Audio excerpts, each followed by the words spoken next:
നമസ്കാരം. അത്തം നക്ഷത്രത്തിൽ ജനിച്ചവർക്ക് ഈ മാർച്ച് മാസത്തിൽ പ്രാരംഭത്തിൽ മാസത്തിൻ്റെ പകുതി വരെ പല പ്രകാരത്തിലും വിമ്മിഷ്ടവും ക്ലേശാവസ്ഥകളും മാർഗതടസ്സങ്ങളൊക്കെ ഉണ്ടാകുമെങ്കിലും ഇതിനൊക്കെ തന്നെ ഈശ്വര പ്രാർത്ഥനകളെ കൊണ്ടും തന്മയത്വത്തോടു കൂടിയതായിട്ടുള്ള സമീപനം സ്വീകരിക്കുന്നത് കൊണ്ടും ആയതിനെ അതിജീവിക്കുവാനുള്ള സാഹചര്യം ഉണ്ടായിത്തീരും. ഉദര പ്രമേഹ രോഗപീഠകൾ വർദ്ധിക്കുവാനിടയുണ്ട്. ചിന്തിക്കുന്ന കാര്യങ്ങൾക്ക് പ്രാരംഭത്തിൽ പല തടസ്സങ്ങൾ അനുഭവപ്പെടുമെങ്കിലും സഹപ്രവർത്തകരുടെ സഹായ സഹകരണവും കുടുംബാംഗങ്ങളിൽ നിന്നുള്ള സൗമ്യ സമീപനവും ഏറെക്കുറെ ഈ അനിഷ്ടാവസ്ഥകളെ അതിജീവിക്കുവാൻ വഴിയൊരുക്കുവാനിടയുണ്ട്.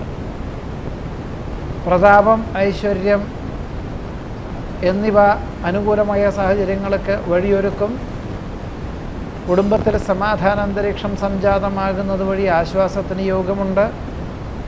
ആരോഗ്യപരമായിട്ടുള്ള കാര്യങ്ങൾ സ്വല്പം ശ്രദ്ധ കേന്ദ്രീകരിക്കേണ്ടതായ സാഹചര്യം ഉണ്ടായിത്തീരും. ഔദ്യോഗിക തലത്തിൽ പഠിച്ച വിദ്യയോടനുബന്ധമായ ഉദ്യോഗത്തിന് നിയമനാനുമതി ലഭിക്കും. അഥവാ ഉദ്ദേശിച്ച സ്ഥലത്തേക്ക് കുടുംബാംഗങ്ങളെ താമസിപ്പിക്കാൻ തക്കവണ്ണമുള്ള സ്ഥലത്തേക്ക് ഉദ്യോഗ മാറ്റം ഉണ്ടാകുവാനും സാധ്യതയുണ്ട്.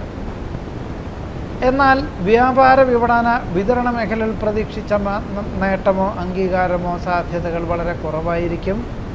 ഈ സാഹചര്യത്തിൽ വ്യവസായ മേഖലകൾ നടത്തുന്നവർക്ക് സാമ്പത്തികമായിട്ടുള്ള സ്വല്പം ബുദ്ധിമുട്ടുകൾ അനുഭവിക്കുവാനും സാധ്യതയുണ്ട്.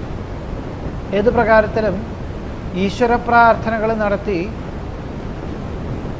വന്നു ചേരുന്ന കാര്യങ്ങളെ വേണ്ട വിധത്തിൽ ആത്മാർത്ഥമായി പ്രവർത്തിക്കുന്നത് വഴി ഏതൊരു സാഹചര്യങ്ങളെയും അതിജീവിച്ച് മാസത്തിൻ്റെ പകുതി മുതൽ മനസ്സമാധാനവും സ്വസ്ഥതയും ആഗ്രഹ സാഫല്യവും ഉണ്ടാകുവാനും ഏറ്റെടുത്ത ദൗത്യം കൃത്യതയോടുകൂടി പൂർത്തീകരിക്കുവാനും ഉദ്യോഗത്തിൽ സ്ഥാനക്കയറ്റം ലഭിക്കുവാനും സാധ്യതയുണ്ട്.